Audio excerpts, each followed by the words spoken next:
शॉलवॉन county ये दक्षिण Korea का वो इलाका है जो उत्तर कोरिया से लगा हुआ है। यहाँ मौजूद बमबारी की शिकारी इमारतें और भारी सैन्य तैनाती कोरियाई युद्ध के अवशेष हैं। सन 1953 में युद्ध विराम के समय से इस असैन्य क्षेत्र में कोई इंसान नहीं रहता, लेकिन इसी दौरान यहाँ जाड़ों में हजारों की तादाद में सारस पक्षियों का आना शुरू हो गया। दुनिया में इतने सारस एक जगह कहीं इकट्ठे नहीं होते। यही वजह बायोडायवर्सिटी एक्सपर्ट्स को यहाँ खींच लाती है।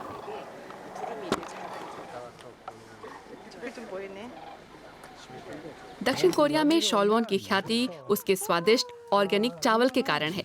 आजकल धान के खेतों से उपज इतनी बारीकी से जमा की जाती है कि वहाँ पक्षियों के खाने के लिए दाने नहीं बचते। हर सर्दी में सारसों के खाने के लिए यहाँ 16 टन अनाज अलग से मुहैया कराया जाता है।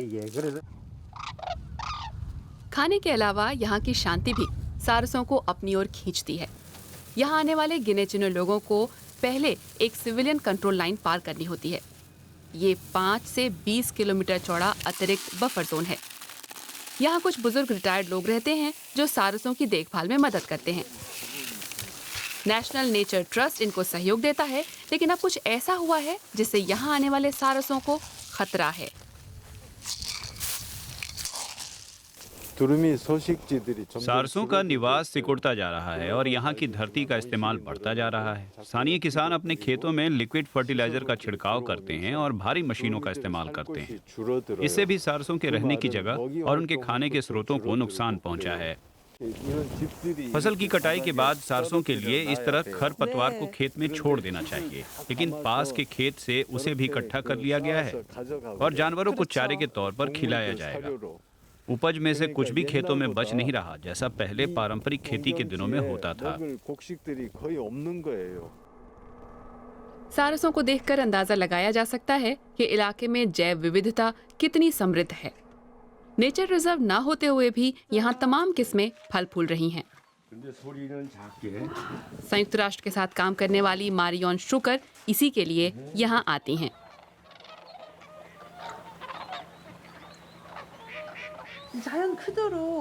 मैंने ऐसे नैसर्गिक माहौल में इतने सारे सारस एक साथ कभी नहीं देखे थे। देखिए, अभी अभी ये वहाँ से उड़कर आए हैं। मैं तो इन्हें देखकर भावुक हो जाती हूँ। जहाँ भी बहुत सारे पक्षी होंगे, वहाँ शिकारी भी होंगे। यहाँ कुछ खाने की तलाश में तेंदुआ भी घूमता दिख जाएगा। वैसे तो ये सब जैव विविधता का हिस्सा है, लेकिन इसी से कई सारस घायल भी होते हैं।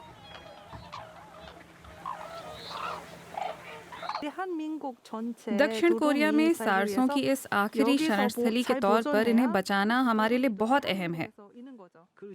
ये सही है। विश्व में सारसों की केवल 15 किस्में बची हैं। उनमें से 7 यहाँ शॉलवॉन में पाई जाती हैं। रेड क्राउन और व्हाइट नेप किस्में भी। विश्व में केवल 7,000 व्हाइट नेप सारस बचे हैं और केवल 3,000 रेड क्राउन। करीब 1200 या 1300 रेड क्राउन सारस शॉलवॉन में सर्दियां बिताते हैं, यानी विश्व में इनकी कुल आबादी का आधा।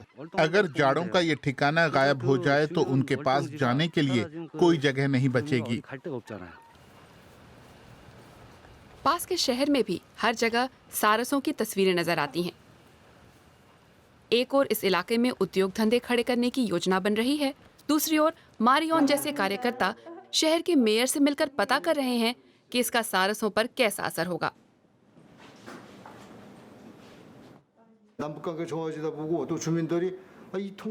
जैसे ही उत्तरी और दक्षिणी कोरिया के बीच तनाव कम होता है, निवासी इस इलाके में आवाजाही की ढील चाहते हैं, जैसे कि सेना को कम करना या पूरी तरह से हटाया जाना। और अगर मिलिट्री जोन को हटा दिया गया तो लोग आज़ादी से आने जाने लगेंगे। लोग इस इलाके में इवेंट करवाना चाहते हैं, कारोबार करना चाहते हैं, लेकिन अगर ऐसा हुआ तो सारसों के भविष्य पर गंभीर संकट खड़ा हो जाएगा। नेशनल नेचर ट्रस्ट, उससे जुड़े रिटायर्ड कार्यकर्ता और मैरियन जैसे कैंपेनर सब इस इलाके को जनता के लिए ना खोलकर नेचर रिजर्व घोषित किए जाने की मांग कर रहे हैं। यहाँ सारसों के फलने फूलने के लिए सब कुछ है। पिछले साल के मुकाबले इस साल इनकी तादाद और बढ़ी है। मैं बहुत खुश हूँ। हम ये काम जारी रखेंगे। 잘하시네요. मैरियन पास की एक पहाड़ी पर टहलने निकली हैं। यहाँ से सीधे उत्तर कोरिया के अंदर देखा जा सकता है। दोनों कोरिया के लोगों के साथ आने की दुआ बहुत से निवासी करते हैं, लेकिन इन सब के बीच सारसों की सुध लेना भी जरूरी होगा।